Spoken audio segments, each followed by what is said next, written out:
अच्छा, एक कितनी सुंदर बात हनुमान जी ने कही। हनुमान जी ने कहा कि रावण तेरा दिमाग तो ठीक है, बौद्धिक क्षमता तो 10 गुनी है, 10 सिर हैं तेरे,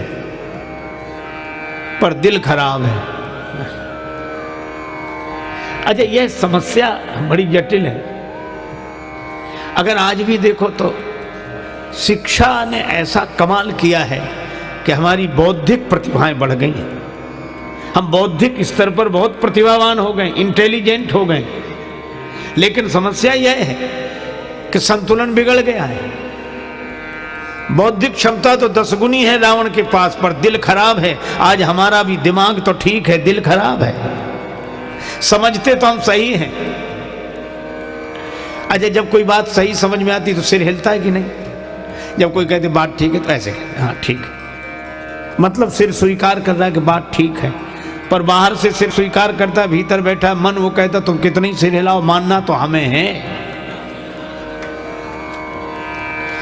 समस्या असल में समझ की नहीं है। अच्छा, आज कौन ऐसा है जो समझता ना हो? अच्छा चलो, हमेशा से लोग समझते रहे हैं। अच्छा चलो, आपको एक उदाहरण दूं। हित अनित पशु पक्षी जाना, पशु पक्षी भी समझते हैं।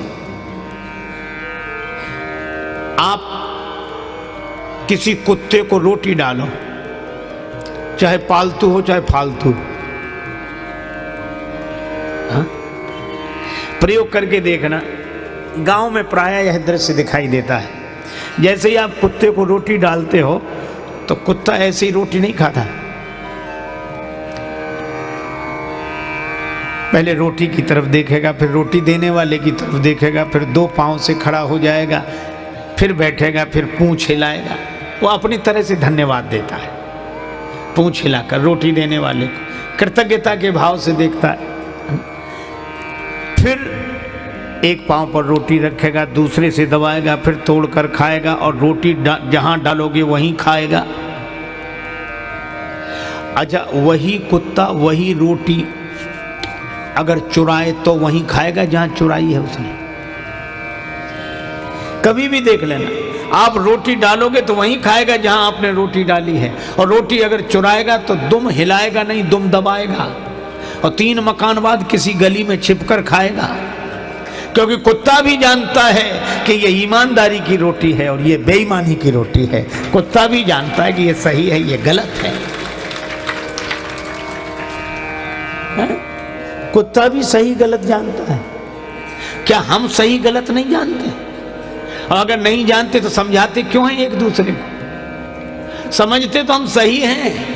और सबसे बड़ी विडंबना यह है कि समझ हमारी जितनी सही होती चली जा रही है, जिंदगी उतनी ही गलत होती चली जा रही है।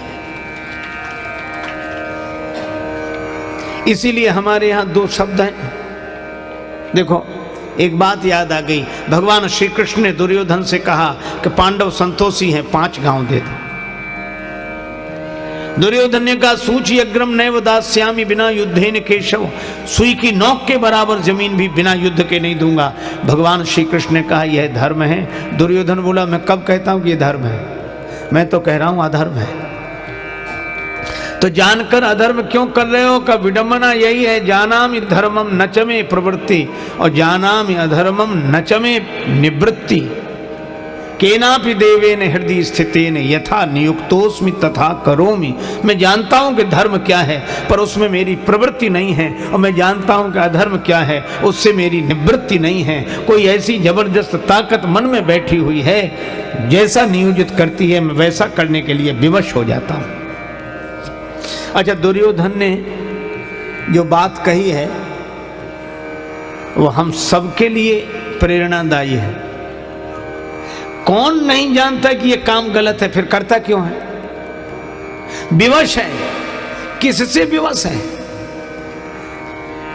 दुर्योधन को भगवान श्री कृष्ण ने उत्तर नहीं दिया, अर्जुन को उत्तर दिया गीता में, और यही कहा कि प्रत्येक प्राणी अपनी प्रकृति से परवश होकर कर्म करता है, विवश है। प्रकृति माने स्वभाव। हम अपने स्वभाव से मजबूर हैं। समझ तो ठीक है, समझाने वाले भी ठीक हैं, समझने वाले भी ठीक हैं। समस्या स्वभाव की है। तो ये स्वभाव बदले कैसे? अपने यहाँ 2 शब्द हैं, एक है शिक्षा और एक है दीक्षा। एक है शिक्षा और एक है दीक्षा। शिक्षा चेतन मन पर काम करती है और दीक्षा अवचेतन मन पर काम करती है। शिक्षा बुद्धि को सुधारती है, लेकिन जो दीक्षा है वह मन को बदलती है, स्वभाव को बदलती है। हम लोग शिक्षा सीख गए, दीक्षा का हमें पता नहीं। आज ऐसे भी कई संत हुए जिन्हें जो शिक्षित नहीं थे पर उनके जीवन में दीक्षा थी, इसलिए वे बोलकर तो नहीं बता पाते थे लेकिन जिंदगी सही जीते थे। और ऐसे भी हम लोग हैं जो बोलकर तो सही बताते हैं पर दीक्षा के अभाव में जिंदगी सही जी नहीं पाते हैं। स्वभाव जब बदलेगा कबीरा यह मन मलिन है, धोए न छूटे रंग, कै छूटे हरि नाम सो कै संतन के संग।